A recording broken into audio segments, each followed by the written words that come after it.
Hollywood's pretty secular, but I think the movies that explore like the tough parts of faith, that's what really makes people think. What is up, everybody? Welcome back to The Pour, where faith and culture are served together. My name is Father Christian, and on this day, we are taking on movies in film. We're gonna go to Hollywood and figure out what are our top movies that we like that are faith-based or faith-themed. And to do that, we brought back our favorite millennial. It is Danny Pettit. D to the P, welcome back to talk about some movies. Thank you. I'm not a millennial, it's a millennial, remember? You took the test and the test said he was millennial, not Gen Z. Yeah, I still don't buy it. I still think I'm more Gen Z, but we'll give you that one. Danny loves health food stuff. Okay. So I got him Zevia, ginger root beer from the organic food store down the street. Zevia, for every millennial who talks about movies. Is ginger beer different than ginger root beer? Yes. Look at that pour. Ugh. Cheers, salud. Cheers, Tom. Cheers. That's not bad. I'm not really a big root beer guy, but I can do that. We have sort of like these two forms of faith-based movies. We have ones that are just your normal secular films that happen to have some faith themes. And then you got your like pure flicks. What's Pure Flix? Like Pure Flix, I've never heard of that. Yeah, pure flicks is like Netflix, but it's very pure. It's like Christian Hallmark. It's like Christ Flix. Yes. Is there a Christ flicks? No. So we're gonna talk about our top three Christian or faith-themed movies that are out there. I'm assuming you and I might not venture into more of the Hallmark Christian movies on Pure Flicks. I'd be curious to know if any of those movies have brought anyone to faith. Hollywood's pretty secular, but I think the movies that explore like the tough parts of faith, that's what really makes people think. So we're gonna talk about, and I want you to think about this, and if you guys can leave a comment wherever you're watching this about what are your top three faith-themed movies. Just movies, right? Like no Just- TV, yeah, that's correct. No TV shows. If we're just talking movies, I'm going to say First Reformed. Oh, I love that movie. It explores a lot of themes of things like, falling into yourself, getting back into your faith, and also this idea of where do we find God in hopelessness. Anything with Ethan Hawke, count me in. He can't do no wrong with me. He's incredible. He's a Like, great actor. Even if there are only 5 people in the congregation, why does that make it less God's work? Yeah, and that gets into the age-old argument of are we a Matthew 28 type of movement where it's all about growth? Or is it okay to sort of just be still and only get 5 or 10 people, and that's okay too? But is that, if you only have 5 or 10 people, does that mean you're kind of not doing the movement right? I'd be curious to see what the audience thinks on that one.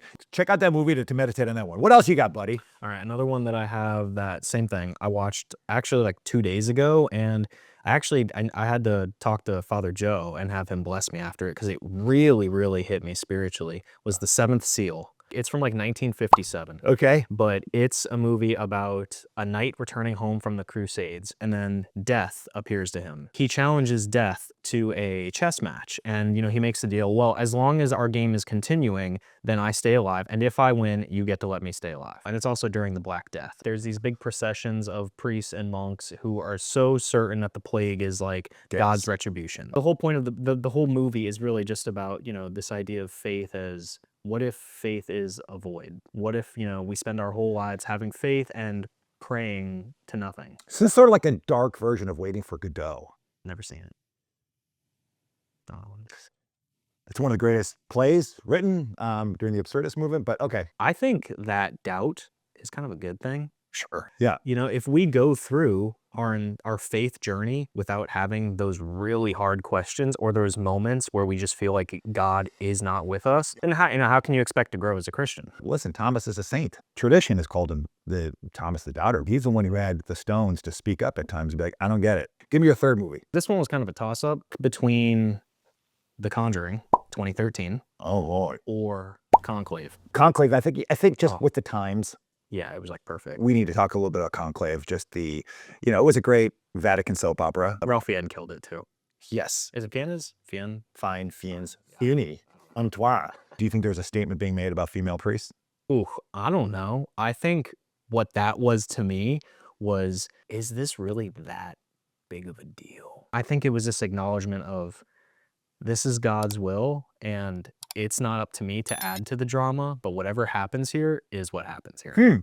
So Yeah, so more of a statement about surrender to God's will. obviously, it's very into like gender and like what gender is for the church, but this man didn't know that they had a uterus or whatever it was, that they didn't know they were different. Whatever it was. Well, Whatever those things down there. Okay, I well, don't. he says in the movie that there was no reason to think he was different biologically. It doesn't really matter, you know? That's right. That's not the point. I know some people say that I was just making some big political statement there or sociological statement. But I think part of it, too, was just look at the fruit that's being born. I think in the Christian walk, it's important for us whenever we have to ask these questions, these theological reflections, is the tree bearing fruit? To me, sometimes, and you tell me if you think differently, friends, that when you have these big theological reflections or like, is this holy, is this not? Look at the fruit. Is the fruit being born? Is there good, healthy fruit? I mean, we have to do this also in the church sometimes with our leaders. Is it bearing good fruit? Out of all those three, drop in the comments which film do you agree with and which film should have made the cut here. Danny's top three, our favorite Zillennial, top three faith-based movies. We'll come back with a part 2 of this. Before we move on, I want to ask, what are yours? Definitely The Apostle. Then I'm going to put Passion in there because I do think the Passion is a great instrument for Lent. When we begin, it's not something you just grab the popcorn now and be like, oh, what's Peter going to do? Yeah. But I think you just, a good tool to start off your Lenten journey, focus on the cross. And then the third is I think, this is where I want to expand it. Something like The Matrix. This is an example of how Hollywood can tell the messianic story a lot of times better than we can. Yeah, like Star Wars kind of? Yes. Yeah. And so it captivates people where you might get something messianic out of it, you might not, but it's there. And so they have the whole Trinity, literally a person called Trinity in that film. I mean, he's kind of spoon feeding it. We have a messianic character who has to give his life over and kind of break the code so we can all see truly what it means to be part of like this beyond the status quo and to really be children of God, like in a Johannine way.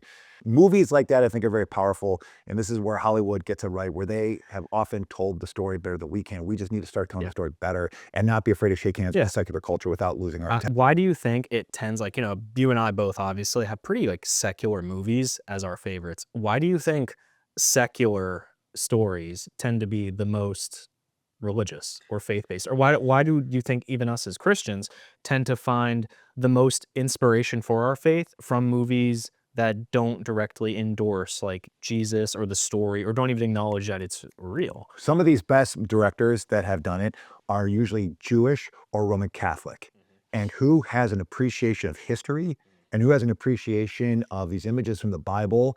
Protestant filmmakers are usually not the ones who are captivating you with cinematography, who are captivating storytelling, because they just kind of go full Jesus and leave everything behind, the big evangelical storytellers. Well, we told a good story today, friends, hopefully, and we're going to see you on the next one here. And before you do that, please do subscribe to the channel, and we love making this content for you. And leave us a comment of your top 3 religious-themed movies, and we're going to see you next week here on The Pour. Au revoir. Au revoir. Flagellants, you see, like, these big processions. Flagellants? So there's a lot of that came with the plague was gas. Flagellants. Oh, Tom, did you hear flatulence too? Flatulence? Yeah, I didn't know that was part of the Black Plague. Hopefully no one lit a match.